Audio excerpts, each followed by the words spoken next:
السلام عليكم ورحمة الله وبركاته. من قناة مروة الجمعة بقدم لكم النهاردة طريقة عمل النعناع المركز. قبل ما ابتدي متنسونيش في لايك واشتراك وتفعيل الجرس عشان يوصل لكم كل جديد. معايا 3 حزم نعناع، نقيتهم طبعا الحاجات الورق اللي مش حلو شلناه، وبرضو سبتي حاجة في العيدان كده عشان بتبقى من فوق كده حلوة يعني، ونضفته وغسلته كويس قوي لحد ما حسيت ان الميه بيضه. هنجيب حله فيها لتر ميه و هحطها كده. بسم الله الرحمن الرحيم.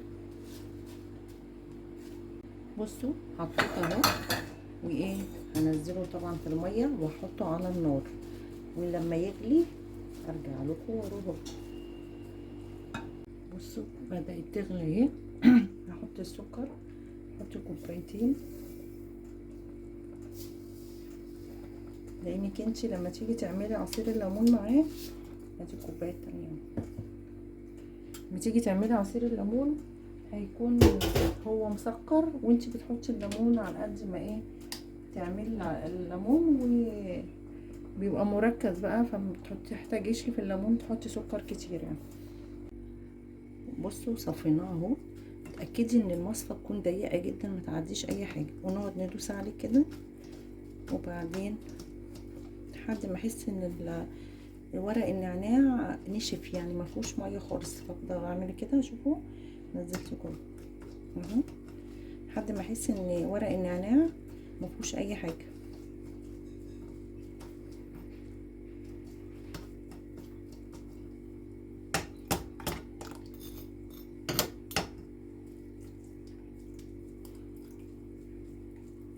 هنجيب بقى لون مصرح بيه، اللون بتاع النعناع، اللون الجميل الاخضر ده، وهنزل كده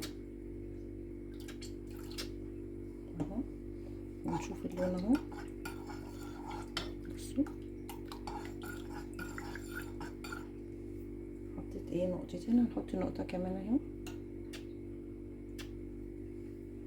كده اهو. بصوا بيغلى اهو، فلو طلع ريم بنشيله، ما طلعش ريم خلاص. بس انا مصفيه كويس لذلك ما عملش ريم خالص. بصوا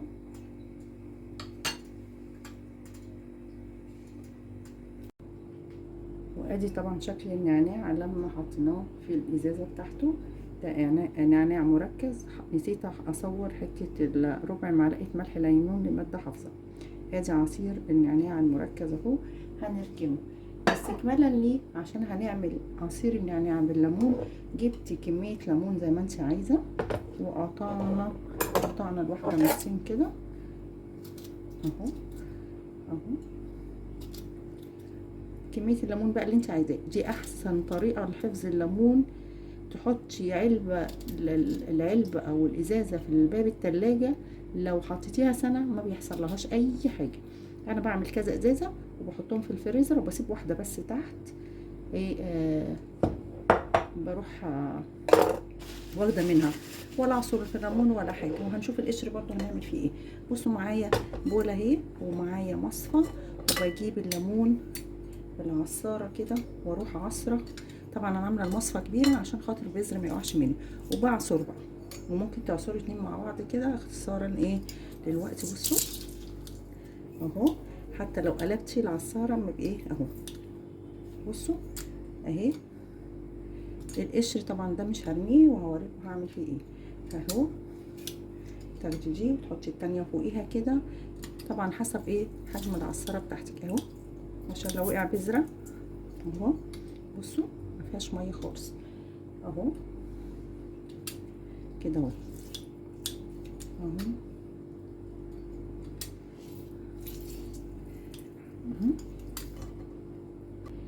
اخلص كل الكميه وارجع اقول لكم، هوريكم بقى شكل الليمون المركز هنعبيه ازاي وهنعمل ايه. بصوا عصرت الليمون اهو، ما بياخدش وقت خالص. وادي بصوا البذر، انا حطيت المصفى الكبيره عشان خاطر البذر ده ينزل لي هنا ما ينزلش ده هعبيه في ازايز. انا بجيبها من عندي بتوع الادوات المنزليه كده، بعبيها واحطها في الفريزر، وبستخدم واحده تحت بس. اعمل اي اكل محتاجه ليمون بروح حاطه من اللي في الباب التلاجة، لو قعدتيها سنه ما بيحصل لهاش حاجه. ده بالنسبه لقشر الليمون اهو. انا طبعا هطلع البذره كده، احيانا بستخدمه وادعك بيه الطيور زي ما هو كده، والطيور من جوه كده، وبدعكها عشان الزفاره، وساعات احطها في في الصابون السائل وانا بغسل المواعين. لكن المره دي هنعمل بطريقه تانية كده، هوريها لكم. ده هضربه في الخلاط في الكبه، بس بشيل البذر عشان المراره، وهعمل بيه للطيور اهو. بصوا كده، هعبي بقى ده وده، واوريكم عصير الليمون بالنعناع، وهوريكم ده. بصوا ادي الليمون عملته مجروش كده، يعني تعمليه في الكبه بكوبايه ميه، او في الخلاط بكوبايه ميه. بصوا ده، شايفين ده، شايفين عصير الليمون كل الزيوت وبتاع ازاي. انا مش هستخدمه في ان انا هشربه، انا هستخدمه في الطيور. احط، بصوا ادي معايا كوبايه اهي فيها تلج. ادي عصير النعناع المركز، طبعا عليه سكر. بصوا، وادي الليمون.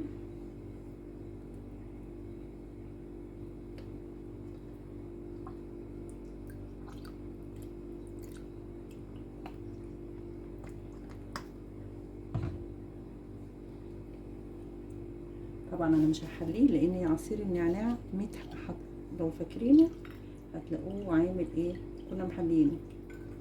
بصوا شايفين المنظر، شكله جميل اهو، شايفين شكله. اتمنى الفيديو يكون نال اعجابكم، واترككم في رعاية الله، والسلام عليكم ورحمة الله وبركاته.